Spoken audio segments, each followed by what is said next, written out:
शरणेश की आंखों में वो चमक नहीं थी जो एक साधक की होनी चाहिए। मैं उसे पहली बार देख रही थी जब वो कामरूप के उस पुराने आश्रम में दाखिल हुआ था। उसके चेहरे पर एक अजीब सी बेचैनी थी, जैसे कोई भूखा व्यक्ति भोजन की तलाश में भटक रहा हो, पर उसकी भूख किसी साधारण चीज़ की नहीं थी। मैं उस आश्रम में पिछले 15 सालों से रह रही थी। गुरुजी की सेवा करना, पुस्तकालय की देखभाल करना और साधकों को उनकी साधना में मार्गदर्शन देना, यही मेरा काम था। पर शरणेश जैसा साधक मैंने पहले कभी नहीं देखा था। उसके भीतर एक अजीब सा अंधकार था जो उसकी आंखों से झलकता था। पहले दिन जब वो मेरे पास आया और बोला, माता जी, मुझे सिद्धि चाहिए, कोई भी सिद्धि। मैं वर्षों से साधना कर रहा हूँ पर कुछ नहीं मिला। मेरे भीतर एक खालीपन है जो मुझे खाए जा रहा है। मैंने उसकी आंखों में देखा, वहाँ दर्द था, पर उससे ज़्यादा एक खतरनाक लालसा थी। मैंने कहा, बेटा, सिद्धि लक्ष्य नहीं, मार्ग है। तुम जो खोज रहे हो वो शायद तुम्हारे भीतर ही है। वो मुस्कराया, पर उसकी मुस्कान में कोई गर्माहट नहीं थी। माता जी, मैं अपने भीतर झांक चुका हूँ, वहाँ सिर्फ खालीपन है। मुझे कुछ ऐसा चाहिए जो मुझे इस संसार से ऊपर उठा दे, कुछ ऐसा जो मनुष्य की सीमाओं से परे हो। उसके शब्दों में एक अजीब सी आतुरता थी। मैंने बहुत से साधकों को देखा था जो सिद्धि की चाह में पागल हो गए थे, पर शरणेश कुछ अलग था। उसकी चाह में एक गहरा दर्द था, जैसे उसने कुछ खो दिया हो और अब उसे पाने के लिए कुछ भी करने को तैयार हो। अगले कुछ दिनों में मैंने उसे देखा। वो सुबह से शाम तक साधना में लीन रहता। उसकी एकाग्रता देखने लायक थी, पर उसके चारों ओर एक अजीब सी ऊर्जा थी जो मुझे बेचैन करती थी। गुरुजी ने भी एक दिन मुझसे कहा, इस साधक पर नज़र रखना, इसके भीतर अंधकार की छाया है। मैंने गुरुजी की बात मानी और शरणेश पर नज़र रखनी शुरू कर दी। मैंने देखा कि वो रात को आश्रम के पुराने हिस्से में जाता था जहाँ निषिद्ध ग्रंथ रखे हुए थे। वो ग्रंथ जिन्हें छूना भी वर्जित था, वो उन्हें पढ़ता था। एक रात मैंने उसे वहाँ देख लिया। तुम यहाँ क्या कर रहे हो?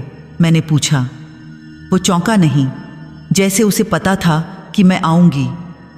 माताजी, इन ग्रंथों में वो ज्ञान है जो बाहर नहीं मिलता। यहाँ निषिद्ध तंत्रों का वर्णन है, उन शक्तियों का जिनसे साधारण मनुष्य डरते हैं। और तुम नहीं डरते? मैंने पूछा। वो मुस्कुराया। माताजी, डर उन्हें लगता है जिनके पास खोने के लिए कुछ होता है। मैंने सब कुछ खो दिया है, अब मुझे सिर्फ पाना है। मैंने उसे समझाने की कोशिश की। बेटा, ये रास्ते खतरनाक हैं। इन निषिद्ध तंत्रों को किसी कारण से वर्जित किया गया है। इनकी कीमत बहुत भारी होती है। वो उठा और मेरी तरफ देखा। उसकी आंखों में एक अजीब सी चमक थी। कीमत? माताजी, मैं कीमत चुकाने को तैयार हूँ, कोई भी कीमत। उस रात के बाद शरणेश बदल गया। वो पहले से भी ज़्यादा अपने में खोया रहने लगा। मैंने देखा कि वो दिन में भी उन निषिद्ध ग्रंथों को पढ़ता रहता। गुरुजी ने उसे रोकने की कोशिश की, पर वो नहीं माना। एक दिन गुरुजी ने मुझे बुलाया।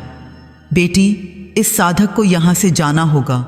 इसकी ऊर्जा पूरे आश्रम को प्रभावित कर रही है। मुझे रात को अजीब आवाज़ें सुनाई देती हैं और आश्रम का वातावरण भारी हो गया है। मैं गुरुजी की बात से सहमत थी, पर जब मैंने शरणेश को ये बात बताई तो वो शांति से मुस्कुराया। माताजी, मैं कल चला जाऊंगा, पर मुझे जो चाहिए था वो मिल गया है। इन ग्रंथों में मुझे वो रास्ता मिल गया है जो मुझे अपनी मंजिल तक पहुंचाएगा। कौन सा रास्ता? मैंने पूछा। वो करीब आया और धीरे से बोला, पिशाचिनी साधना। माताजी, क्या आप जानती हैं कि पिशाचिनी सिद्धि सबसे शक्तिशाली सिद्धियों में से एक है? जो साधक इसे प्राप्त कर लेता है उसके लिए कुछ भी असंभव नहीं रहता। मेरे रोंगटे खड़े हो गए। शरणेश, तुम नहीं जानते तुम क्या कर रहे हो। पिशाचिनी साधना सबसे खतरनाक साधनाओं में से एक है। इसकी कीमत तुम्हारी जान से भी ज्यादा होगी। वो हंस पड़ा। एक ठंडी खोखली हंसी। माताजी, जान, मेरी जान में पहले से ही कुछ नहीं बचा। मैं एक खाली खोल हूं। अगर ये साधना मुझे भर सकती है तो मैं कोई भी कीमत चुकाने को तैयार हूं। अगली सुबह शरणेश चला गया, पर जाते जाते उसने एक ग्रंथ चुरा लिया था। वो ग्रंथ जिसमें पिशाचिनी साधना की पूरी विधि लिखी हुई थी। मैंने गुरुजी को बताया, पर तब तक बहुत देर हो चुकी थी। गुरुजी ने कहा, अब हम कुछ नहीं कर सकते। उसने अपना रास्ता चुन लिया है, भगवान उसकी रक्षा करे। पर मुझे पता था कि शरणेश ने जो रास्ता चुना था उस पर भगवान की कृपा नहीं बल्कि अंधकार का साया था। और ये सिर्फ शुरुआत थी उस भयानक कहानी की जो आगे चलकर मुझे भी अपने भंवर में खींच लेने वाली थी। कई महीने बीत गए। मैं शरणेश को लगभग भूल ही गई थी। पर एक रात जब मैं अपने कमरे में सो रही थी, मुझे एक अजीब आवाज़ सुनाई दी। ये आवाज़ दूर से आ रही थी, पर बहुत साफ थी। किसी की चीख, एक दर्द भरी भयानक चीख। मैं उठी और खिड़की से बाहर देखा। आश्रम के चारों ओर अजीब सी धुंध छाई हुई थी और दूर पहाड़ियों की तरफ मुझे एक अजीब सी लाल रोशनी दिखाई दी। मेरा दिल ज़ोर ज़ोर से धड़कने लगा। मुझे पता था कि कुछ गलत हो रहा है, कुछ बहुत गलत। अगली सुबह गांव से खबर आई कि पास के श्मशान में अजीब घटनाएं हो रही हैं। लोग वहां से अजीब आवाज़ें सुन रहे हैं और रात को वहां एक अजीब रोशनी दिखाई देती है। किसी ने कहा कि वहां कोई साधना कर रहा है। मुझे तुरंत शरणेश की याद आई। मैं जानती थी कि वो वही है। वो अपनी निषिद्ध साधना शुरू कर चुका था और जो कुछ भी होने वाला था वो बहुत भयानक होने वाला था। मैंने गुरुजी को बताया, पर वो बहुत कमज़ोर हो गए थे। उन्होंने सिर्फ इतना कहा, बेटी, अब जो होना है वो होकर रहेगा। हम बस प्रार्थना कर सकते हैं कि इसका अंत जल्दी हो और ज़्यादा नुकसान न हो। पर मैं जानती थी कि अंत इतना आसान नहीं होने वाला था। शरणेश ने जो शुरू किया था उसका अंत भयानक होने वाला था और मुझे डर था कि ये सिर्फ शुरुआत थी एक लंबी खौफनाक कहानी की। रातें अब पहले से भी ज़्यादा भारी हो गई थीं। हवा में एक अजीब सी गंध थी, जैसे कुछ सड़ रहा हो, और हर रात वही दर्द भरी चीखें सुनाई देतीं। मैं जानती थी कि शरणेश की साधना आगे बढ़ रही है और जो कुछ भी वो बुला रहा है वो इस दुनिया का नहीं है। शरणेश उस रात आश्रम से निकला तो उसके हाथ में वो प्राचीन ग्रंथ था जिसे उसने चुराया था। चांदनी रात थी, पर हवा में एक अजीब सी ठंडक थी। वो जानता था कि अब पीछे मुड़ने का कोई रास्ता नहीं है। मैं उसे दूर से जाते हुए देख रही थी। मेरे मन में एक अजीब सी बेचैनी थी। मैं जानती थी कि जो ग्रंथ उसने लिया है वो साधारण नहीं है। उस ग्रंथ को आश्रम में सबसे सुरक्षित जगह पर रखा गया था, ताला लगाकर, मंत्रों से संरक्षित करके। पर शरणेश ने किसी तरह उसे खोल लिया था। अगले दिन जब मैं उस कमरे में गई जहां वो ग्रंथ रखा हुआ था तो देखा कि ताला टूटा नहीं था। वो अपने आप खुल गया था, जैसे किसी ने अंदर से खोला हो। दीवार पर अजीब से निशान थे, जैसे किसी ने खून से कुछ लिखा हो, पर वो खून नहीं था। वो कुछ और था, कुछ काला और गाढ़ा। मैंने गुरुजी को बताया। वो आए और उन निशानों को देखा। उनका चेहरा पीला पड़ गया। ये पिशाचिनी के संकेत हैं, उन्होंने धीरे से कहा। शरणेश ने सिर्फ ग्रंथ नहीं चुराया, उसने पहले ही संपर्क कर लिया है। उस ग्रंथ की रक्षक शक्ति ने खुद उसे ये ग्रंथ दिया है। मेरे रोंगटे खड़े हो गए। पर गुरुजी, ऐसा कैसे हो सकता है? वो तो अभी साधना शुरू भी नहीं की। गुरुजी ने सिर हिलाया। बेटी, कुछ आत्माएं इतनी शक्तिशाली होती हैं कि वो पहले ही जान जाती हैं कि कौन उन्हें बुलाने वाला है। पिशाचिनी ने शरणेश को चुन लिया है। अब जो होगा वो बहुत भयानक होगा। उधर शरणेश अपनी कुटिया में बैठा उस ग्रंथ को पढ़ रहा था। ग्रंथ के पन्ने पीले पड़ चुके थे और उन पर लिखे अक्षर इतने पुराने थे कि उन्हें पढ़ना मुश्किल था। पर शरणेश को समझ आ रहा था, जैसे कोई उसे अंदर से समझा रहा हो। पहले पन्ने पर एक चित्र था, एक स्त्री का चित्र, पर उसका चेहरा धुंधला था। उसकी आंखें बड़ी थीं, बहुत बड़ी, और उनमें एक अजीब सी चमक थी। उसके बाल खुले हुए थे और हवा में उड़ रहे थे। उसके शरीर के चारों ओर अजीब से प्रतीक बने हुए थे। शरणेश ने पन्ना पलटा। अगले पन्ने पर संस्कृत में कुछ लिखा हुआ था। उसने पढ़ना शुरू किया। पिशाचिनी महाशक्ति की धारक है। वो न देवी है न दानवी, वो उनके बीच की है। जो साधक उसे प्रसन्न कर ले उसे असीम शक्ति मिलती है। पर ध्यान रहे, पिशाचिनी की कृपा सामान्य नियमों को नहीं मानती। उसकी कृपा का मूल्य अक्सर साधक की कल्पना से परे होता है। शरणेश मुस्कुराया। मूल्य? उसे परवाह नहीं थी। वो तो बस शक्ति चाहता था, वो शक्ति जो उसे इस संसार से ऊपर उठा दे। उसने आगे पढ़ना जारी रखा। ग्रंथ में साधना की पूरी विधि लिखी हुई थी। 21 दिनों की साधना, अमावस से शुरू होकर। स्थान श्मशान होना चाहिए, समय आधी रात, और साधक को पूर्ण मौन रहना होगा। कोई भोजन नहीं, सिर्फ पानी और एक विशेष मंत्र जिसे रोज 1000 बार जपना होगा। पर सबसे महत्वपूर्ण बात यह थी कि साधक को निडर होना चाहिए। अगर साधना के दौरान एक बार भी डर लगा तो पिशाचिनी साधक को नष्ट कर देगी। शरणेश ने ग्रंथ बंद किया और खिड़की से बाहर देखा। आकाश में काले बादल छाए हुए थे। हवा तेज हो गई थी। वो जानता था कि अमावस कुछ दिनों में आने वाली है। उसे तैयारी करनी होगी। अगले कुछ दिनों में शरणेश ने सब कुछ तैयार कर लिया। उसने पास के गांव से पता किया कि सबसे निर्जन श्मशान कहाँ है। गांव के लोगों ने उसे एक पुराने श्मशान के बारे में बताया जो गांव से 3 किलोमीटर दूर था। वहां कोई नहीं जाता था क्योंकि लोग कहते थे कि वहां भूत प्रेत रहते हैं। साधु बाबा, वहां मत जाइए, एक बूढ़े ने उसे चेतावनी दी। वो जगह शापित है। कई साल पहले वहां एक तांत्रिक साधना कर रहा था, पर साधना पूरी नहीं हो पाई। वो तांत्रिक पागल हो गया और एक दिन उसकी लाश वहां मिली। उसका चेहरा इतना विकृत था कि पहचाना नहीं जा सका। तब से वहां अजीब आवाजें आती हैं। शरणेश मुस्कुराया। डरिए मत बाबा, मैं सिर्फ ध्यान करने जा रहा हूं, कुछ नहीं होगा। बूढ़े ने सिर हिलाया और चला गया, पर उसकी आंखों में चिंता साफ दिख रही थी। अमावस की रात आई। शरणेश अपने साथ एक छोटा सा बैग लेकर निकला। उसमें सिर्फ वो ग्रंथ, एक लाल कपड़ा, कुछ अगरबत्ती और एक छोटा सा दीपक था। उसने सफ़ेद कपड़े पहने हुए थे जैसा कि ग्रंथ में लिखा था। रात बहुत अंधेरी थी। चांद नहीं था, सिर्फ तारे थे। हवा बिल्कुल शांत थी, जैसे प्रकृति भी सांस रोककर कुछ इंतजार कर रही हो। शरणेश श्मशान पहुंचा। जगह बिल्कुल वैसी ही थी जैसी उसने सोची थी। टूटी हुई चिताएं, जली हुई लकड़ियां और हवा में एक अजीब सी गंध। पर शरणेश को कोई डर नहीं लगा, उल्टे उसे एक अजीब सा रोमांच महसूस हुआ। उसने बीच में एक जगह चुनी और वहां लाल कपड़ा बिछाया, फिर दीपक जलाया और अगरबत्ती लगाई। ग्रंथ को सामने रखा और पद्मासन में बैठ गया। उसने आंखें बंद की और मंत्र जपना शुरू किया। मंत्र अजीब था, ऐसे शब्द जो उसने पहले कभी नहीं सुने थे। पर जैसे जैसे वो उन्हें दोहराता गया, उसे लगा जैसे वो शब्द उसके भीतर से आ रहे हैं। पहली रात शांति से बीत गई, कुछ नहीं हुआ। दूसरी रात भी वैसी ही थी, पर तीसरी रात को कुछ बदला।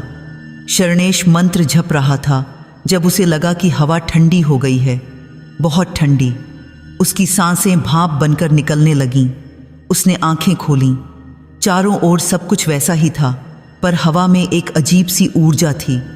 उसने फिर आंखें बंद कीं और मंत्र जपना जारी रखा, पर अब उसे अजीब आवाज़ें सुनाई देने लगीं। दूर से किसी की फुसफुसाहट। वो समझ नहीं पा रहा था कि कौन बोल रहा है या क्या बोल रहा है। चौथी रात आवाज़ें और तेज हो गईं। अब वो फुसफुसाहट नहीं बल्कि स्पष्ट शब्द थे। क्यों बुलाया? एक स्त्री की आवाज़ थी, गहरी और रहस्यमय। शरणेश ने मंत्र रोक दिया और आंखें खोलीं, पर वहां कोई नहीं था, सिर्फ अंधेरा और हवा की सरसराहट। 5वीं रात से अजीब घटनाएं होने लगीं। दीपक अपने आप बुझ जाता, फिर अपने आप जल जाता। ग्रंथ के पन्ने अपने आप पलटने लगे और हवा में एक अजीब सी महक आने लगी, जैसे गुलाब और खून मिला दिया हो। छठी रात शरणेश को लगा कि कोई उसके बगल में बैठा है। उसने आंखें नहीं खोलीं, पर वो महसूस कर सकता था एक उपस्थिति, एक शक्ति, कुछ ऐसा जो मानव नहीं था। 7वीं रात उसे छूने का एहसास हुआ। ठंडी उंगलियां उसके कंधे पर, उसके बालों में, उसके चेहरे पर जब उसने आंखें खोलीं वहां कोई नहीं था। 8वीं रात से उसे दिखने लगा, पहले सिर्फ एक धुंधली आकृति, फिर धीरे धीरे वो स्पष्ट होने लगी। एक स्त्री, लंबे काले बाल, बड़ी आंखें, पर उसका चेहरा अभी भी धुंधला था। 9वीं रात वो उसके सामने खड़ी थी। शरणेश ने उसे साफ देखा। वो अद्भुत थी, पर डरावनी भी। उसकी त्वचा बहुत गोरी थी, जैसे चांदनी। उसकी आंखें काली थीं, पूरी तरह काली, कोई सफ़ेदी नहीं, और उसके होंठ लाल थे जैसे खून। 10वीं रात उसने बोलना शुरू किया। तू मुझे क्यों बुला रहा है मनुष्य? शरणेश की आवाज़ कांपी। पहली बार उसे डर लगा, पर उसने खुद को संभाला। मुझे सिद्धि चाहिए, शक्ति चाहिए। वो हंसी। उसकी हंसी झरने की आवाज़ जैसी थी, पर उसमें कुछ अजीब था। सिद्धि? शक्ति? तू जानता भी है तू क्या मांग रहा है? हाँ, शरणेश ने दृढ़ता से कहा, मैं जानता हूं, और मैं कोई भी कीमत चुकाने को तैयार हूं। पिशाचिनी ने उसकी आंखों में देखा। उसकी नज़र इतनी तेज थी कि शरणेश को लगा जैसे वो उसकी आत्मा में झांक रही है। फिर वो मुस्कुराई, एक अजीब सी मुस्कान। तू साहसी है या फिर मूर्ख, पर मैं तुझे पसंद आया। मैं तुझे वो दूंगी जो तू चाहता है, पर याद रख, मेरी कृपा का मूल्य तेरी सोच से बहुत अलग होगा। 11वीं रात से शरणेश की साधना और गहन हो गई। पिशाचिनी अब हर रात आती और उसके चारों ओर घूमती। कभी कभी वो उसे छूती, कभी उसके कान में कुछ फुसफुसाती। शरणेश समझ नहीं पाता कि वो क्या कह रही है, पर उसे अच्छा लगता। 12वीं रात उसने शरणेश से पूछा, तू क्या चाहता है सबसे ज्यादा? धन, यश, शक्ति? शरणेश ने सोचा, फिर बोला, मैं अमर होना चाहता हूं, मैं मौत को हराना चाहता हूं। पिशाचिनी फिर हंसी। अमृता? मनुष्य हमेशा ये ही मांगता है, पर वो नहीं जानता कि अमृता एक श्राप है। पर ठीक है, मैं तुझे वो दूंगी। 13वीं रात से शरणेश के शरीर में बदलाव आने लगे। उसकी त्वचा चमकने लगी। उसकी आंखों में एक अजीब सी चमक आ गई। वो महसूस कर सकता था कि उसके अंदर कुछ बदल रहा है। 14वीं रात पिशाचिनी ने उसे कहा, अब तुझे एक परीक्षा देनी होगी। अगर तू पास हो गया तो तुझे सब मिलेगा, अगर नहीं तो तेरी मौत निश्चित है। मैं तैयार हूं, शरणेश ने बिना हिचकिचाए कहा। 15वीं रात पिशाचिनी उसके बहुत करीब आई, इतनी करीब कि शरणेश उसकी सांसें महसूस कर सकता था, ठंडी बर्फ जैसी सांसें।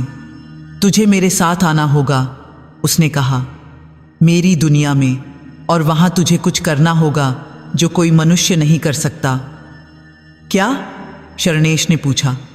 पिशाचिनी मुस्कुराई। वो तुझे वहीं पता चलेगा। उसने अपना हाथ बढ़ाया। शरणेश ने बिना सोचे उसका हाथ पकड़ लिया, और उसी पल सब कुछ बदल गया। श्मशान गायब हो गया। चारों ओर अंधेरा था, घना अंधेरा, और दूर, बहुत दूर एक लाल रोशनी दिख रही थी। चल, पिशाचिनी ने कहा, तेरी परीक्षा शुरू होती है। और शरणेश उसके साथ उस अंधेरे में चल पड़ा, न जानते हुए कि वो किधर जा रहा है और क्या उसका इंतज़ार कर रहा है। मैं उन दिनों हर रात खिड़की से श्मशान की तरफ देखती थी। मुझे वहाँ से आती लाल रोशनी साफ दिखाई देती थी। गांव के लोग भी परेशान थे। कई लोगों ने श्मशान से अजीब आवाज़ें सुनी थीं। कुछ ने कहा कि उन्होंने वहाँ एक औरत की आकृति देखी है। गुरुजी की तबीयत बिगड़ती जा रही थी। वो दिन रात प्रार्थना करते रहते। एक दिन उन्होंने मुझे बुलाया, बेटी, मुझे पता है कि शरणेश क्या कर रहा है। वो पिशाचिनी साधना कर रहा है, और अब वो उस मुकाम पर पहुंच गया है जहां से वापसी नहीं है। गुरुजी, क्या हम कुछ नहीं कर सकते? मैंने पूछा। उन्होंने सिर हिलाया। नहीं बेटी, अब सिर्फ भगवान ही उसकी मदद कर सकते हैं। पर मुझे डर है कि शरणेश ने भगवान से मुंह मोड़ लिया है। उस रात मुझसे रहा नहीं गया। मैंने तय किया कि मैं खुद जाकर देखूंगी कि वहाँ क्या हो रहा है। मैं जानती थी कि यह खतरनाक है, पर मुझे शरणेश को रोकना था। मैं आधी रात को आश्रम से निकली। चांद नहीं था, सिर्फ अंधेरा। मेरे हाथ में एक दीपक था और गले में रुद्राक्ष की माला। मैं जानती थी कि अगर पिशाचिनी वहाँ है तो मुझे सुरक्षा चाहिए होगी। श्मशान पहुँचने में मुझे आधा घंटा लगा। जैसे जैसे मैं करीब आई, हवा ठंडी होती गई। मेरी सांसें भाप बनकर निकलने लगीं और फिर मैंने उसे देखा। दूर श्मशान के बीच में शरणेश बैठा हुआ था। उसके चारों ओर एक लाल घेरा था और उसके सामने मैं अपनी आंखों पर विश्वास नहीं कर पाई। एक स्त्री खड़ी थी, पर वो कोई साधारण स्त्री नहीं थी। उसकी त्वचा चांदी जैसी चमक रही थी। उसके बाल इतने लंबे थे कि जमीन को छू रहे थे और उसकी आंखें वो पूरी तरह काली थीं। मैं पीछे हटने लगी, पर तभी उसने मेरी तरफ देखा। उसकी नज़र मुझ पर पड़ी और मैं जम गई। मैं हिल नहीं पा रही थी। मेरे हाथ पैर जैसे बर्फ हो गए हों। वो मुस्कुराई, फिर धीरे धीरे मेरी तरफ आने लगी। मैंने अपनी माला पकड़ी और मंत्र जपने लगी, पर वो आती रही। जब वो मेरे बिल्कुल करीब आई तो उसने मेरे कान में फुसफुसाया, तू यहाँ क्यों आई साधिका? तुझे अपनी जान प्यारी नहीं? मेरी आवाज़ नहीं निकल रही थी। मैं कुछ बोलना चाहती थी, पर मेरा गला सूख गया था। वो हंसी, डर मत, मैं तुझे कुछ नहीं करूँगी। तू तो सिर्फ दर्शक है, असली खेल तो अभी शुरू होना है। उसने मेरे माथे पर अपनी उंगली रखी और उसी पल मुझे सब कुछ दिखने लगा। शरणेश का भविष्य, वो भयानक भविष्य जो उसका इंतज़ार कर रहा था। मैं चीखना चाहती थी, पर कोई आवाज़ नहीं निकली। मेरी आंखों से आंसू बहने लगे। पिशाचिनी ने अपनी उंगली हटाई। अब जा, उसने कहा, और किसी को मत बताना कि तूने यहाँ क्या देखा, वरना तेरा अंत भी वैसा ही होगा। अचानक मेरे शरीर में जान आई। मैं भागी, तेज भागी, मुड़कर नहीं देखा, बस भागती रही। जब मैं आश्रम पहुंची तो मेरी हालत खराब थी। मैं कांप रही थी। गुरुजी ने मुझे देखा और समझ गए। तू वहां गई थी? मैं सिर हिलाने के अलावा कुछ नहीं कर पाई। क्या देखा तूने? मैं कुछ बोलना चाहती थी, पर शब्द नहीं निकले। मैंने सिर्फ इतना कहा, गुरुजी, शरणेश खत्म हो गया है। उसने जो रास्ता चुना है, उस पर अब कोई उसे नहीं बचा सकता। अगले कुछ दिन और भयानक थे। श्मशान से आने वाली आवाज़ें और तेज़ हो गईं। अब सिर्फ रात को नहीं, दिन में भी वहाँ से अजीब आवाज़ें आती थीं। गांव के कुत्ते रात भर रोते रहते। पक्षी उस इलाके से दूर रहने लगे। 16वीं रात को पूरे गांव में अंधेरा हो गया। बिजली चली गई और दीपक भी बुझ गए। लोग डर से अपने घरों में छुप गए और श्मशान से एक भयानक चीख सुनाई दी। ऐसी चीख जिसे सुनकर खून जम जाए। 17वीं रात मैंने देखा कि आश्रम के बाहर खून के निशान थे, किसी जानवर के नहीं, इंसान के। मैंने गुरुजी को बताया। ये शुरुआत है, उन्होंने कहा। अब पिशाचिनी बलि मांगेगी और शरणेश उसे देगा, क्योंकि अब उसका मन उसका नहीं रहा। 18वीं रात गांव के एक युवक की लाश मिली, श्मशान के पास। उसके शरीर पर अजीब निशान थे, जैसे किसी ने नाखूनों से घायल किया हो, पर वो नाखून इंसान के नहीं थे। वो बहुत बड़े और तेज थे। गांव में दहशत फैल गई। लोग कहने लगे कि श्मशान में किसी ने काला जादू किया है। कुछ लोग शहर भाग गए। जो बचे वो रात को घरों से बाहर नहीं निकलते थे। 19वीं रात आसमान में काले बादल छा गए। बिजली कड़की, पर बारिश नहीं हुई। हवा में एक अजीब सी गंध थी, जैसे कुछ जल रहा हो। 20वीं रात सबसे भयानक थी। उस रात मैंने फिर से वो चीख सुनी, पर इस बार वो शरणेश की आवाज़ थी। वो दर्द से चीख रहा था, ऐसा दर्द जो शब्दों में बयान नहीं हो सकता। मैं फिर से खिड़की से बाहर देखने लगी। श्मशान से एक विशाल लाल लौ उठ रही थी और उस लौ के बीच में 2 आकृतियां थीं, एक शरणेश की और दूसरी पिशाचिनी की। मैंने देखा कि पिशाचिनी ने शरणेश को अपनी बाहों में ले लिया और फिर मैं वो दृश्य कभी नहीं भूल सकती। उसने अपना मुंह शरणेश की गर्दन पर रखा और शरणेश की चीख और तेज हो गई। पर फिर अचानक सब कुछ शांत हो गया। लौ गायब हो गई, अंधेरा छा गया और मुझे लगा कि शायद सब खत्म हो गया है। पर मैं गलत थी। ये तो बस शुरुआत थी। 21वीं रात, पूर्णिमा की रात। आसमान साफ था, चांद पूरा निकला हुआ था, पर उसकी रोशनी में कुछ अलग था। वो लाल दिख रहा था। मैं सो नहीं पा रही थी। मुझे पता था कि आज कुछ होने वाला है, कुछ बहुत बड़ा। आधी रात को मैं फिर खिड़की के पास गई और मैंने उसे देखा। शरणेश श्मशान से वापस आ रहा था, पर वो पहले जैसा नहीं था। उसकी चाल बदल गई थी। उसका चेहरा बदल गया था, जैसे वो कोई और हो। वो सीधा आश्रम की तरफ आ रहा था। मैं डर गई। मैं दरवाज़ा बंद करने दौड़ी, पर तब तक बहुत देर हो चुकी थी। वो अंदर आ चुका था। माताजी, उसने पुकारा। उसकी आवाज़ बदल गई थी। अब वो गहरी और अजीब थी। मैं रुक गई। शरणेश, वो मुस्कराया, पर वो मुस्कान इंसानी नहीं थी। हाँ, मैं शरणेश हूँ, पर अब मैं सिर्फ शरणेश नहीं हूँ, मैं कुछ और भी हूँ। तुमने क्या किया? मैंने कांपती आवाज़ में पूछा। मैंने जो चाहा था वो पा लिया, उसने कहा। पिशाचिनी ने मुझे सिद्धि दे दी है। अब मैं अमर हूँ। अब मेरे अंदर 2 आत्माएं हैं, मेरी और उसकी। मेरे हाथ पैर ठंडे पड़ गए। नहीं, ये नहीं हो सकता। हो सकता है माताजी, और हुआ भी है। उसने अपनी आंखें खोलीं। वो अब सामान्य नहीं थीं। वो आधी काली और आधी सफ़ेद थीं। मैं पीछे हटी। तुम अब इंसान नहीं रहे। नहीं, उसने कहा। अब मैं कुछ और हूँ, कुछ बेहतर, और जल्द ही मैं उससे भी बेहतर बन जाऊंगा। क्या मतलब? उसने अपने पेट पर हाथ रखा और फिर उसने जो कहा वो सुनकर मेरी आत्मा कांप गई। माताजी, मैं गर्भवती हूँ। मैं पिशाचिनी के बच्चे को जन्म देने वाला हूँ। मैं ज़मीन पर गिर गई। मेरा सिर घूम रहा था। ये नहीं हो सकता। एक पुरुष गर्भवती? ये प्रकृति के नियम के खिलाफ था। ये असंभव है, मैंने कहा। शरणेश हंसा, पर उसकी हंसी में अब 2 आवाज़ें थीं, एक उसकी और एक स्त्री की। माताजी, पिशाचिनी की शक्तियाँ प्रकृति के नियमों से परे हैं।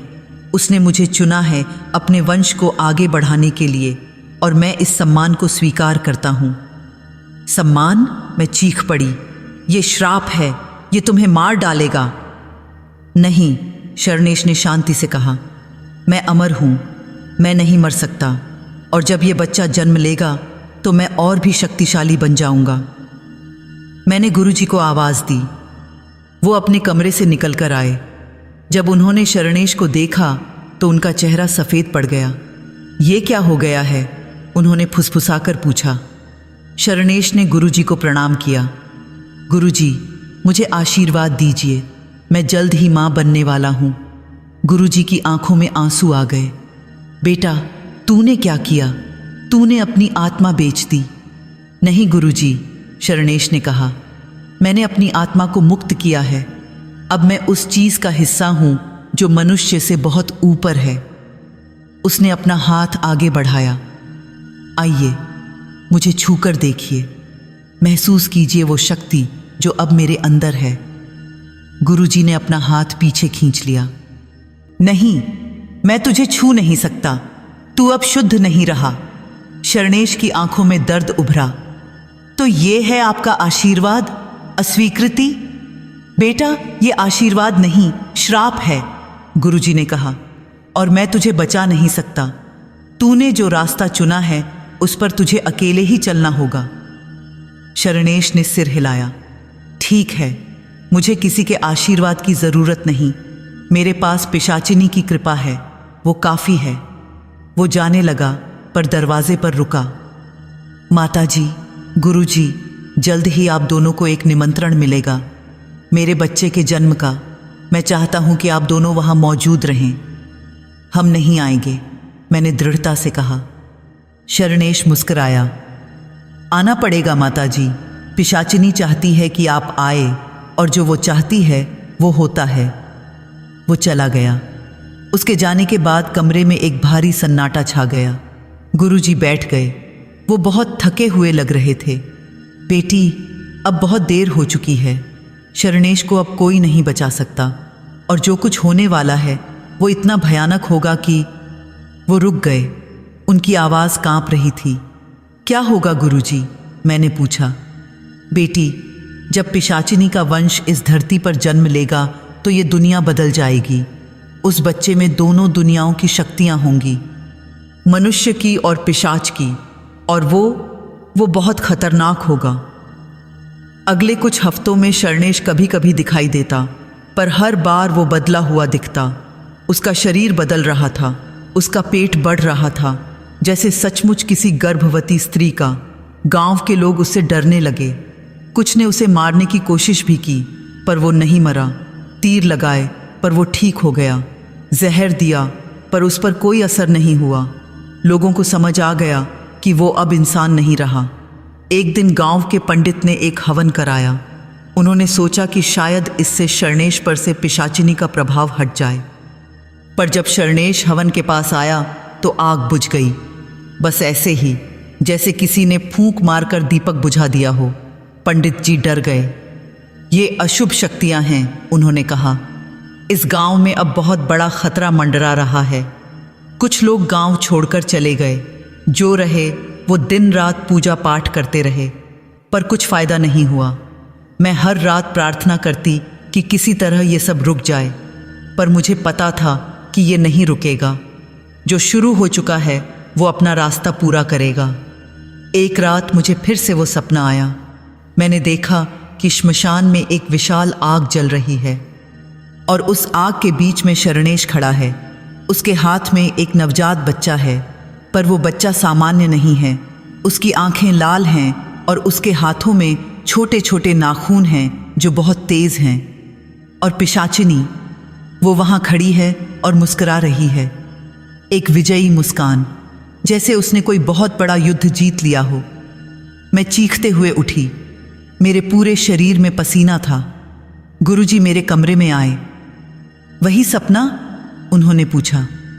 मैंने सिर हिलाया। बेटी, ये सपना नहीं है, ये भविष्य है। जो होने वाला है वो तुझे दिखाया जा रहा है।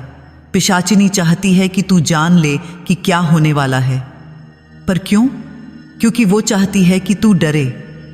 तेरा डर उसकी शक्ति को बढ़ाता है, और जितना ज्यादा डर उतनी ज्यादा शक्ति। मैंने गहरी सांस ली। तो मैं क्या करूं? गुरुजी ने मेरे कंधे पर हाथ रखा। बेटी, अब हम कुछ नहीं कर सकते, बस प्रार्थना कर सकते हैं और तैयार रह सकते हैं, क्योंकि जब वो बच्चा जन्म लेगा तो शायद हमें भी वहां जाना पड़े। नहीं, मैंने कहा, मैं वहां नहीं जाऊंगी। जाना पड़ेगा, गुरुजी ने धीरे से कहा। पिशाचिनी ने हमें बुलाया है और उसकी बुलाहट को नकारा नहीं जा सकता। अगले कुछ दिनों में शरणेश का शरीर और भी ज्यादा बदल गया। अब उसका पेट इतना बड़ा हो गया था कि वो ठीक से चल नहीं पाता था। उसकी त्वचा अब पारदर्शी हो गई थी और उसके नीचे कुछ हिलता दिखाई देता था। गांव में अब कोई भी रात को बाहर नहीं निकलता था। दरवाजे खिड़कियां बंद रखी जाती। लोग कानाफूसी में बात करते। सबको डर था कि वो दिन करीब आ रहा है। और फिर एक रात जब आकाश में फिर से लाल चांद निकला, शरणेश आश्रम आया। माताजी, गुरुजी, उसने कहा, समय आ गया है। कल मेरा बच्चा जन्म लेगा और आप दोनों को वहां होना ही होगा। हम नहीं आएंगे, मैंने फिर कहा। शरणेश की आंखें लाल हो गईं। पहली बार उसमें गुस्सा दिखा। आना पड़ेगा। ये पिशाचिनी का आदेश है। अगर तुम नहीं आए तो वो खुद आएगी और उसका आना तुम्हारे लिए अच्छा नहीं होगा। गुरुजी ने हस्तक्षेप किया। ठीक है, हम आएंगे, पर तुझसे एक सवाल है। क्या तू अभी भी शरणेश है या तूने पूरी तरह से अपनी पहचान खो दी है? शरणेश ने एक पल के लिए आंखें बंद कीं। जब उसने उन्हें खोला तो उनमें दर्द था। गुरुजी, मैं नहीं जानता। कभी कभी मुझे लगता है कि मैं अभी भी वही शरणेश हूं जो आपके पास साधना सीखने आया था, पर कभी कभी मुझे लगता है कि वो शरणेश मर चुका है और जो बचा है वो कोई और है। उसने अपने पेट पर हाथ रखा। पर एक बात मैं जानता हूँ, जो इसके अंदर है वो बहुत शक्तिशाली है। मैं उसे महसूस कर सकता हूँ, उसकी ऊर्जा, उसकी शक्ति, और कभी कभी वो मुझसे बात करता है। क्या कहता है? मैंने पूछा। शरणेश की आंखों में एक अजीब सी चमक आई। वो कहता है कि वो इस दुनिया को बदल देगा, कि वो एक नई शुरुआत करेगा और सब कुछ अलग हो जाएगा। वो चला गया और हम जानते थे कि कल हमें वहां जाना होगा, उस जगह पर जहां सबसे भयानक घटना होने वाली थी। उस रात मैं सो नहीं पाई। मैं सिर्फ खिड़की से बाहर देखती रही, श्मशान की तरफ, और मुझे लगा कि मैं वहां कुछ देख रही हूं।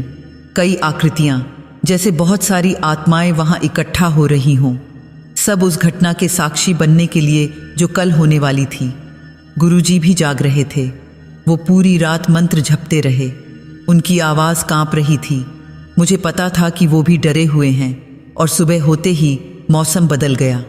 आकाश में काले बादल छा गए, हवा बंद हो गई और हवा में वही गंध फिर से आने लगी। यानी थी गुलाब और खून की गंध। तैयार हो जा बेटी, गुरुजी ने कहा। आज रात सब कुछ बदल जाएगा। शाम होते होते मैं और गुरुजी श्मशान की तरफ निकल पड़े। मेरे हाथों में कपकपी थी। गुरुजी ने मेरा हाथ पकड़ा। डर मत बेटी, भगवान हमारे साथ हैं। पर मुझे यकीन नहीं था। मुझे लग रहा था कि जहां हम जा रहे हैं वहां भगवान की कृपा नहीं पहुंचती। जैसे जैसे हम श्मशान के करीब आए, हवा और ठंडी होती गई। अब तो दिन भी था, पर वहां अंधेरा था, जैसे सूरज की रोशनी वहां पहुंच ही नहीं पा रही हो। श्मशान में पहले से ही कुछ लोग मौजूद थे। गांव के वो लोग जो या तो बहुत साहसी थे या बहुत मूर्ख।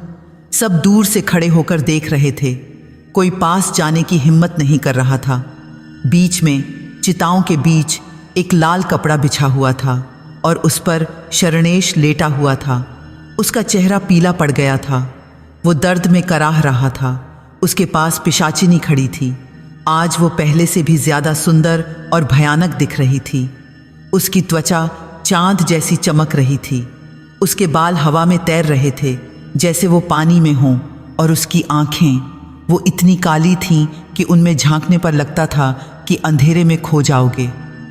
उसने हमें देखा और मुस्कुराई। आ गए तुम लोग, अच्छा किया।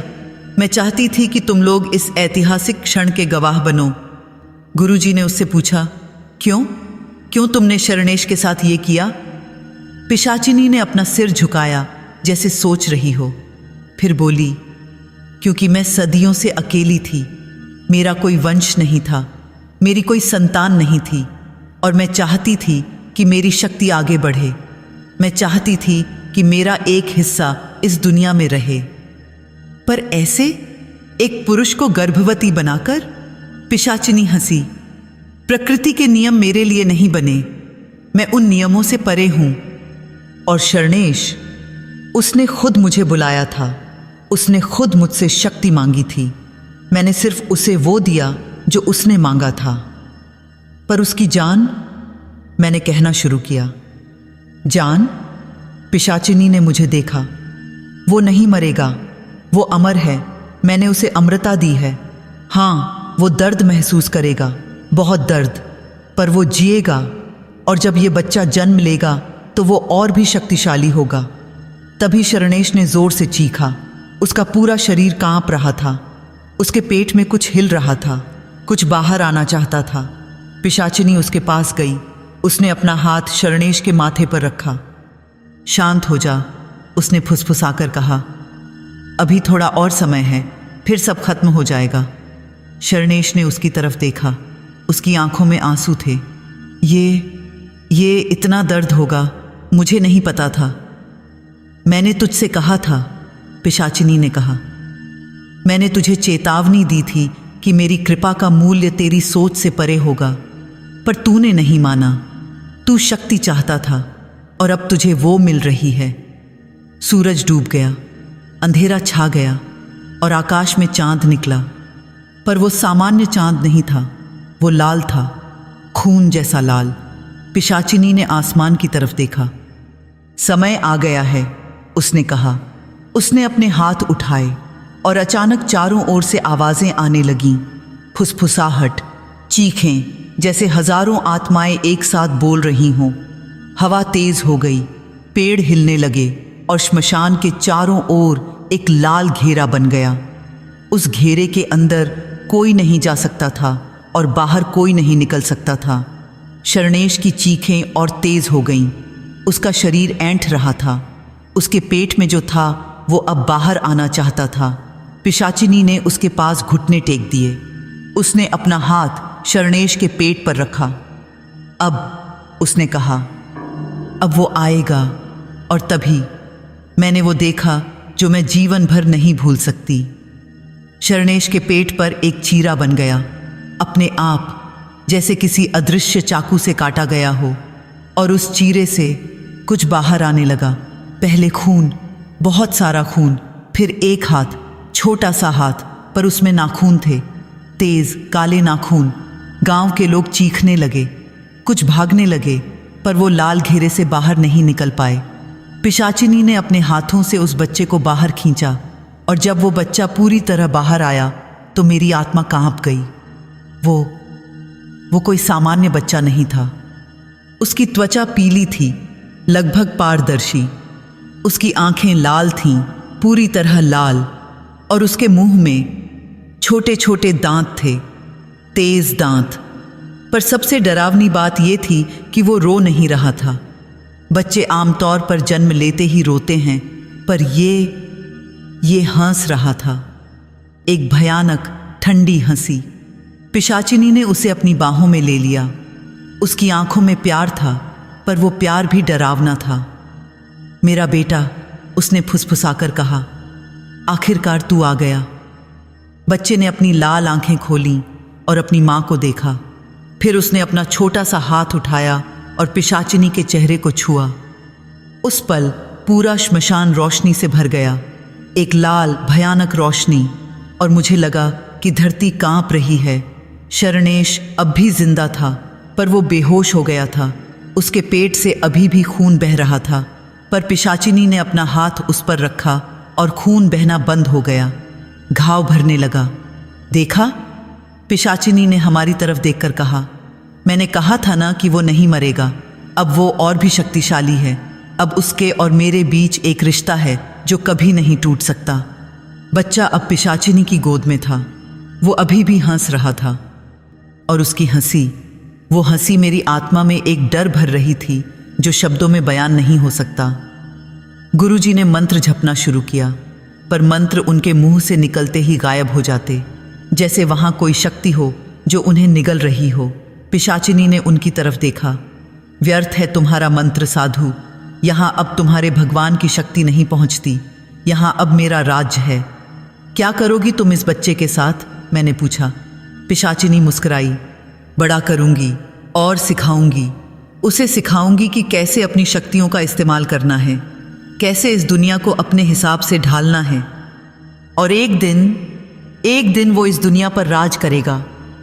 नहीं, गुरुजी ने कहा, हम ये नहीं होने देंगे। पिशाचिनी हंसी। तुम क्या करोगे साधु? तुम तो एक कमजोर मनुष्य हो। तुम्हारे पास कोई शक्ति नहीं है मेरे खिलाफ। हमारे पास भगवान की शक्ति है, गुरुजी ने दृढ़ता से कहा। भगवान? पिशाचिनी की आंखों में क्रोध आया। तुम्हारे भगवान कहाँ थे जब मेरे जैसों को इस दुनिया में भटकने के लिए छोड़ दिया गया? तुम्हारे भगवान कहाँ थे जब हमें अकेला, निराश और भूखा छोड़ दिया गया? नहीं साधु, तुम्हारे भगवान से मुझे कोई डर नहीं। उसने बच्चे को अपनी बाहों में और कस लिया। अब तुम लोग जा सकते हो, मुझे तुम्हारी जरूरत नहीं। मैंने तुम्हें सिर्फ इसलिए बुलाया था ताकि तुम देख सको कि मैंने क्या हासिल किया है। अब जाओ, और याद रखो, ये सिर्फ शुरुआत है। लाल घेरा गायब हो गया। लोग भागने लगे। मैं और गुरुजी भी जाने लगे, पर मैंने एक बार पीछे मुड़कर देखा। शरणेश अब उठ गया था। वो अपने पेट को छू रहा था। जहां घाव था वहां अब सिर्फ एक निशान था। वो पिशाचिनी और बच्चे को देख रहा था। उसकी आंखों में एक अजीब सा भाव था। प्यार, घृणा, डर, शायद सब कुछ मिला हुआ।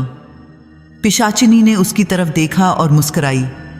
तू अच्छा पिता बनेगा शरणेश, तू देखेगा कि हमारा बेटा कितना शक्तिशाली बनता है। और फिर वो गायब हो गई बच्चे के साथ, बस ऐसे ही जैसे वो कभी थी ही नहीं। श्मशान में अब सिर्फ शरणेश बचा था। वो ज़मीन पर बैठ गया और रोने लगा। उसकी रोने की आवाज़ वो इतनी दर्द भरी थी कि मेरा दिल टूट गया। मैं उसके पास जाना चाहती थी, पर गुरुजी ने मुझे रोक दिया। नहीं बेटी, वो अब पहले वाला शरणेश नहीं रहा, उसे अकेला छोड़ दो। हम आश्रम वापस आ गए। उस रात न मैं सो पाई न गुरुजी। हम दोनों जानते थे कि जो हुआ है वो बस शुरुआत है, कुछ बहुत भयानक होने वाला है। और हम सही थे। अगले कुछ दिन बहुत अजीब थे। शरणेश गायब हो गया, किसी ने उसे नहीं देखा। गांव के लोग कह रहे थे कि शायद वो मर गया या भाग गया, पर मुझे पता था कि वो जिंदा है। रात को मुझे उसकी आवाज़ सुनाई देती थी, दूर से, श्मशान की तरफ से। वो रो रहा होता या कभी कभी चीख रहा होता। गुरुजी की तबीयत बिगड़ती जा रही थी। उस रात की घटना ने उन्हें तोड़ दिया था। वो अब ज़्यादा बोलते नहीं थे, बस पूजा पाठ करते रहते। एक दिन लगभग 1 हफ्ते बाद शरणेश आश्रम आया, पर वो बहुत बदल गया था। उसका शरीर पहले से पतला हो गया था। उसकी आंखों के नीचे काले घेरे थे। उसकी त्वचा सफ़ेद पड़ गई थी और उसकी आंखें वो अब सामान्य नहीं थीं। वो कभी कभी लाल हो जाती, फिर सामान्य। माताजी, उसने कहा। उसकी आवाज़ बहुत कमज़ोर थी। मैं उसके पास गई। शरणेश, तुम ठीक हो? वो हंसा, एक खोखली हंसी। ठीक? माताजी, मैं नहीं जानता कि मैं ठीक हूं या नहीं। मेरा शरीर वो बदल रहा है। हर दिन, हर रात मैं महसूस कर सकता हूं। कैसे बदल रहा है? मुझे भूख नहीं लगती। मैंने पिछले 1 हफ्ते से कुछ नहीं खाया, पर मुझे भूख नहीं लगी। मुझे नींद नहीं आती। मैं रात भर जागता रहता हूं और मुझे अजीब ख्वाब आते हैं। कैसे ख्वाब? उसने अपनी आंखें बंद कीं। मैं देखता हूं उसे, मेरे बेटे को। वो बड़ा हो रहा है बहुत तेज़ी से, और वो मुझे बुलाता है। वो चाहता है कि मैं उसके पास आऊं। मेरे रोंगटे खड़े हो गए।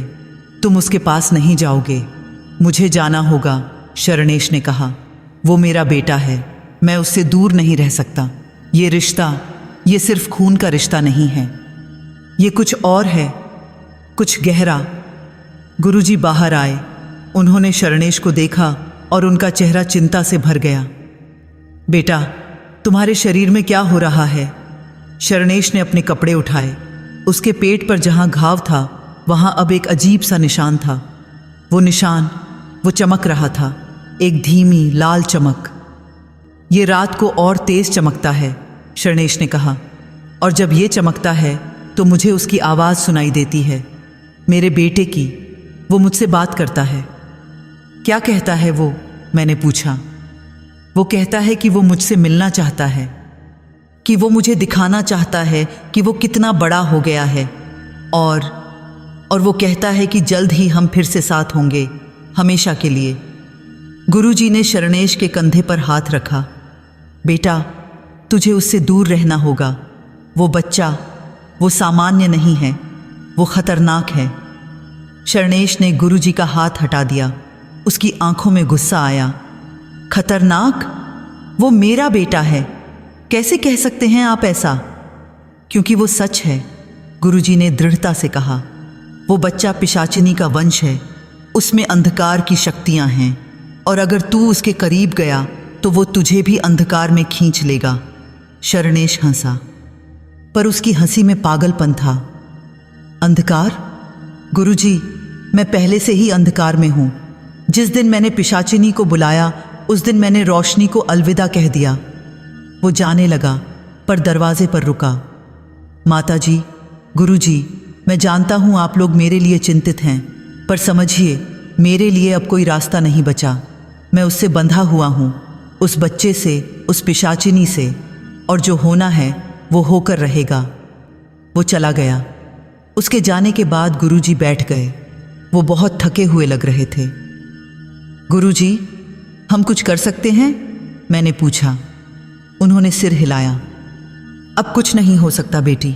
शरणेश ने अपना चुनाव कर लिया है और उस बच्चे का जन्म इस दुनिया के लिए एक बहुत बड़ा खतरा है। तो क्या होगा मुझे नहीं पता, पर मुझे डर है कि जो होगा वो बहुत भयानक होगा। अगले कुछ दिनों में अजीब घटनाएं होने लगीं। गांव में जानवर मरने लगे। पहले कुत्ते, फिर गायें, फिर बकरियां। उनकी लाशें मिलती, पर उनमें खून नहीं होता, जैसे किसी ने उनका सारा खून पी लिया हो। लोग डर गए।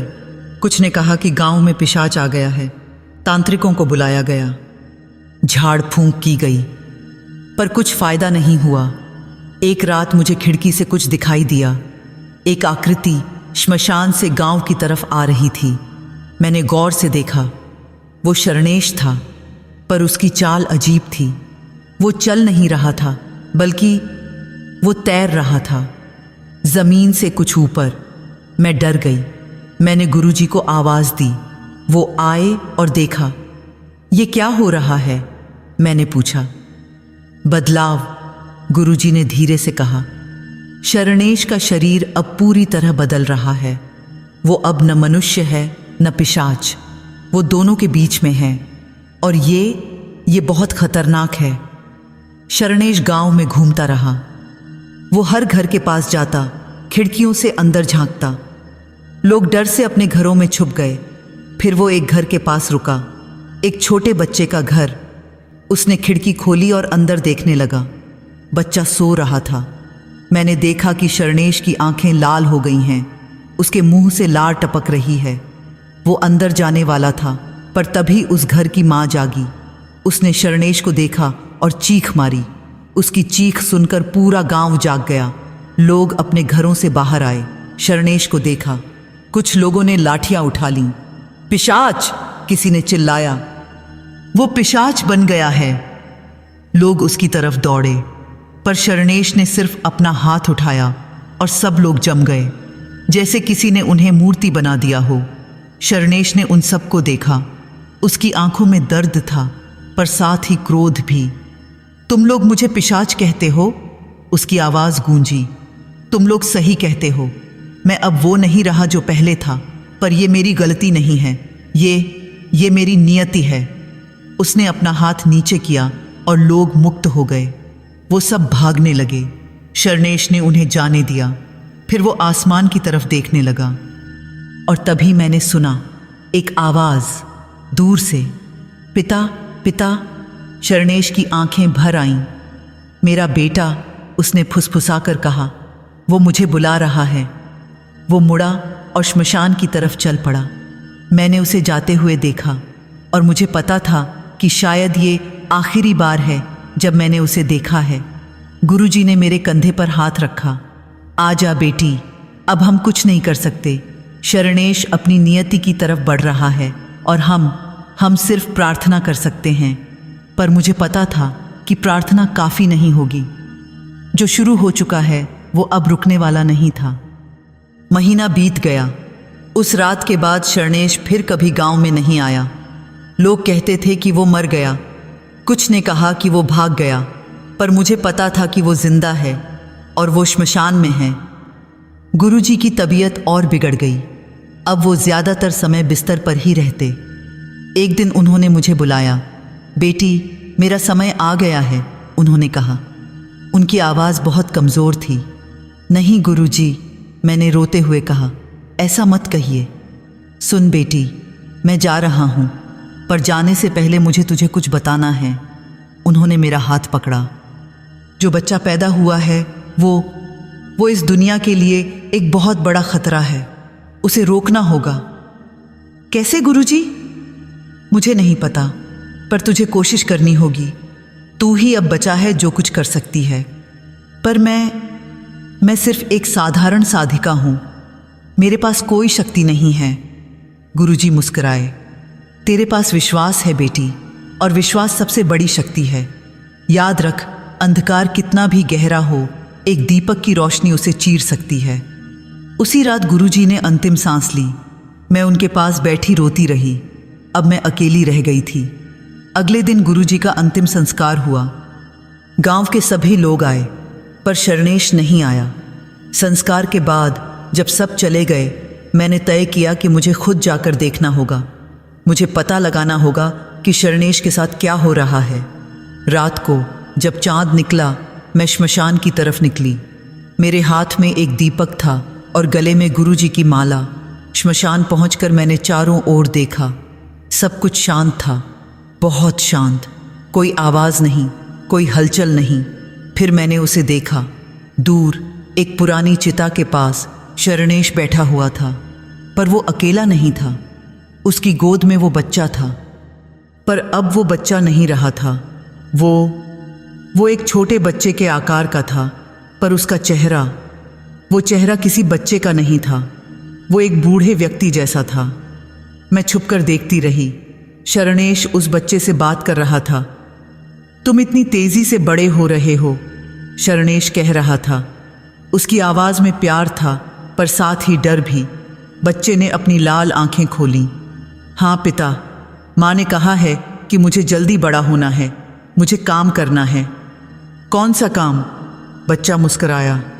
उसकी मुस्कान भयानक थी। इस दुनिया को बदलना। माँ ने कहा है कि ये दुनिया गलत है, इसे ठीक करना होगा, और मैं वो करूँगा। शरणेश ने बच्चे को अपनी बाहों में कस लिया।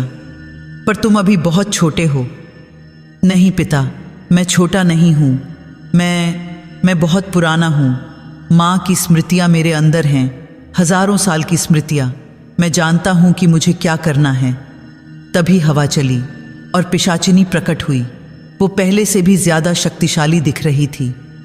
मेरे बेटे, उसने कहा, समय आ गया है, तुझे अपनी शक्तियों का परीक्षण करना होगा। बच्चा खड़ा हो गया। उसने अपने छोटे से हाथ आगे बढ़ाए और अचानक हवा में आग की लपटें उठीं, पर वो आग लाल नहीं, काली थी। मैं डर से कांप गई। ये कोई सामान्य बच्चा नहीं था, ये कुछ और था। पिशाचिनी ने ताली बजाई। बहुत अच्छा, तू सीख रहा है। जल्द ही तू और भी शक्तिशाली हो जाएगा, और तब हम अपना असली काम शुरू करेंगे। कौन सा काम? शरणेश ने पूछा। पिशाचिनी ने उसकी तरफ देखा। इस दुनिया को अपने कब्जे में लेना। शरणेश, तुझे नहीं पता, पर मैं सदियों से इस पल का इंतजार कर रही थी। मेरी संतान, मेरा वंश, वो इस दुनिया को बदल देगा, और तू उसका पिता है। तुझे गर्व होना चाहिए। शरणेश की आंखों में आंसू आ गए। गर्व? मुझे डर लग रहा है। मैं नहीं चाहता कि ये हो। पिशाचिनी ने उसके पास आकर उसका चेहरा अपने हाथों में लिया। बहुत देर हो चुकी है शरणेश, तूने मुझे बुलाया था, तूने शक्ति मांगी थी, और अब तुझे इसकी कीमत चुकानी होगी। तू अब मेरे साथ बंधा हुआ है, हमेशा के लिए। उसने शरणेश को चूमा, और मैंने देखा कि शरणेश का शरीर कांप रहा है, पर वो विरोध नहीं कर सका। बच्चा हंसा। पिता, डरो मत, मैं तुम्हारा ख्याल रखूंगा। हम साथ रहेंगे, हमेशा। मैं और नहीं देख पाई। मैं वहाँ से भागी, तेज़ भागी। मेरी सांस फूल रही थी, मेरा दिल तेज़ी से धड़क रहा था। मैं आश्रम पहुँची और दरवाज़ा बंद कर दिया। मैं जानती थी कि मुझे कुछ करना होगा, पर क्या? अगले कुछ दिनों में मैंने हर किताब पढ़ी जो आश्रम में थी। मैं कोई रास्ता ढूंढ रही थी, कोई तरीका जिससे मैं उस बच्चे को रोक सकूं। और फिर मुझे एक पुरानी किताब मिली। उसमें पिशाचिनी और उसके वंश के बारे में लिखा हुआ था। उसमें एक तरीका बताया गया था जिससे पिशाचिनी के वंश को खत्म किया जा सकता है। पर वो तरीका, वो बहुत खतरनाक था, और उसके लिए एक बलिदान की ज़रूरत थी, एक शुद्ध आत्मा का बलिदान। मैंने किताब बंद की। मैं जानती थी कि मुझे क्या करना होगा, पर क्या मैं इतनी साहसी हूँ? उस रात मुझे गुरुजी का सपना आया। उन्होंने मुझसे कहा, बेटी डर मत, जो करना है वो कर, तेरा बलिदान व्यर्थ नहीं जाएगा। अगली सुबह मैंने तय कर लिया, मुझे जाना होगा और मुझे वो करना होगा जो किताब में लिखा है। पर पहले मुझे एक आखिरी बार शरणेश से मिलना होगा। अमावस की रात थी, आकाश में कोई चांद नहीं था। सिर्फ घना अंधेरा। मैं श्मशान की तरफ चल पड़ी। मेरे हाथ में वो पुरानी किताब थी और मेरे दिल में एक दृढ़ संकल्प। जब मैं श्मशान पहुंची तो वहां पहले से ही कुछ लोग थे। पिशाचिनी, उसका बेटा और शरणेश, वो सब एक अनुष्ठान कर रहे थे। जमीन पर एक बड़ा वृत्त बना हुआ था। उसके चारों ओर अजीब प्रतीक बने हुए थे। वृत्त के बीच में एक बड़ी चिता जल रही थी, पर वो आग काली थी। पिशाचिनी ने मुझे देखा। वो मुस्कुराई। आ गई तू, मुझे पता था कि तू आएगी। मैं तुम्हें रोकने आई हूं, मैंने कहा। मेरी आवाज़ कांप रही थी, पर मैंने खुद को संभाला। पिशाचिनी हंसी। रोकना? तू कैसे रोकेगी मुझे? मैंने किताब खोली। इसमें लिखा है पिशाचिनी के वंश को खत्म करने का तरीका। पिशाचिनी की मुस्कान गायब हो गई। उसकी आंखें सिकुड़ गईं। तू वो किताब कहां से लाई? ये गुरुजी ने मुझे दी थी, आपके जैसों से लड़ने के लिए। बच्चा आगे आया। वो अब एक 6-7 साल के बच्चे जितना बड़ा हो गया था। तुम मेरी मां को धमकी दे रही हो? उसने अपना हाथ उठाया और मैं जमीन से उठकर हवा में तैरने लगी।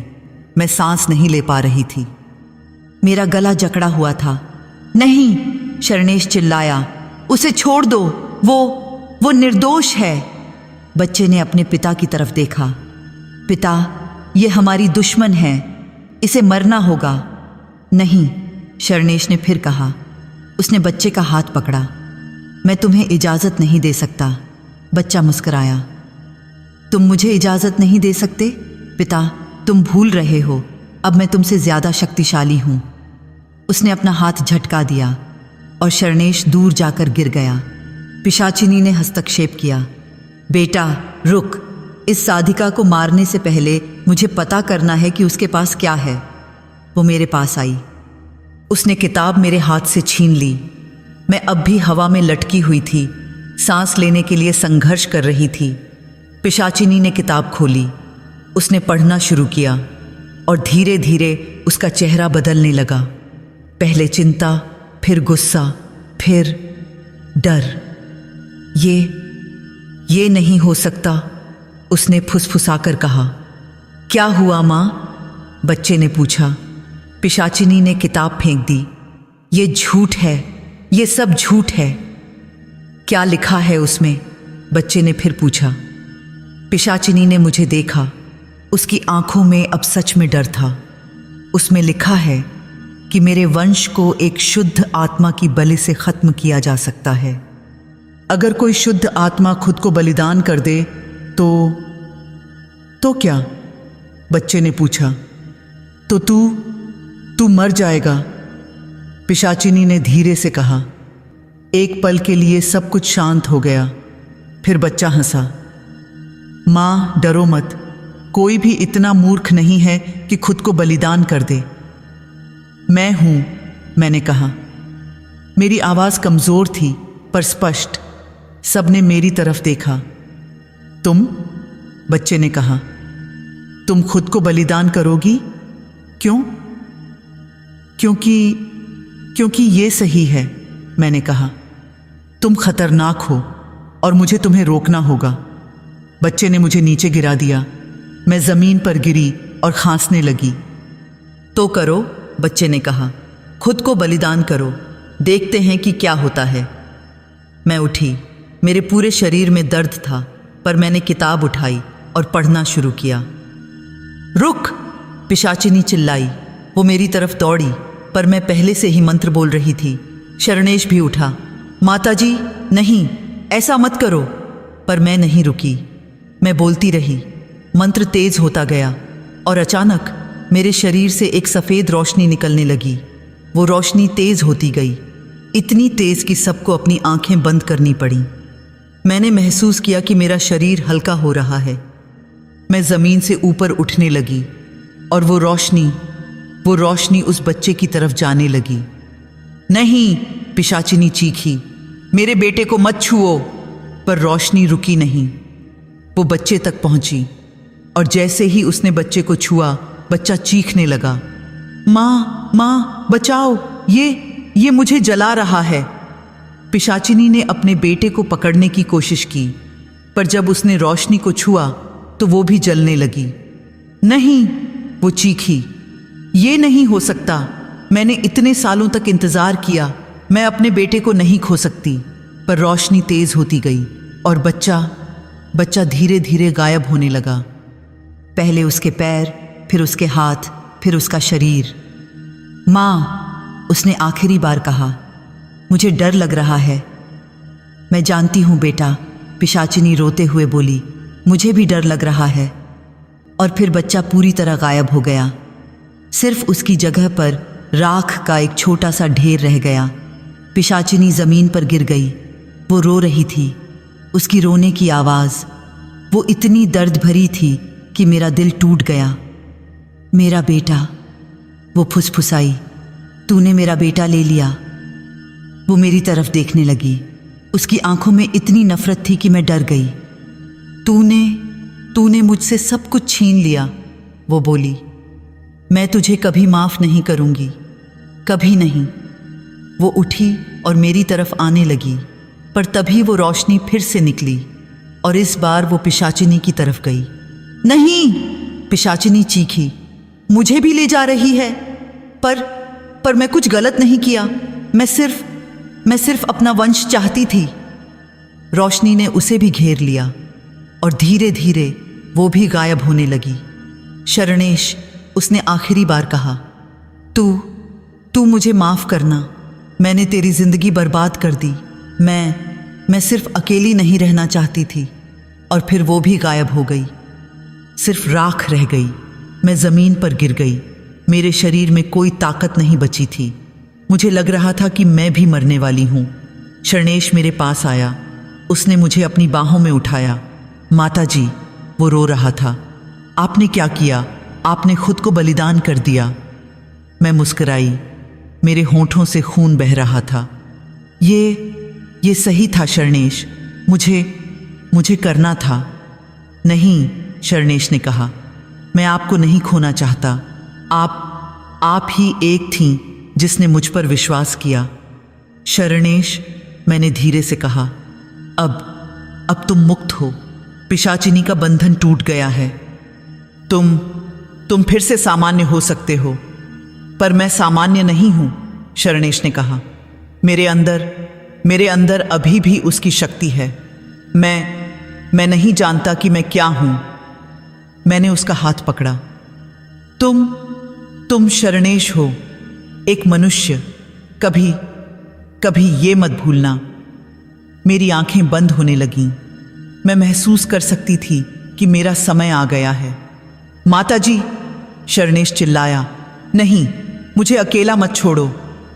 पर मैं कुछ नहीं कर सकती थी।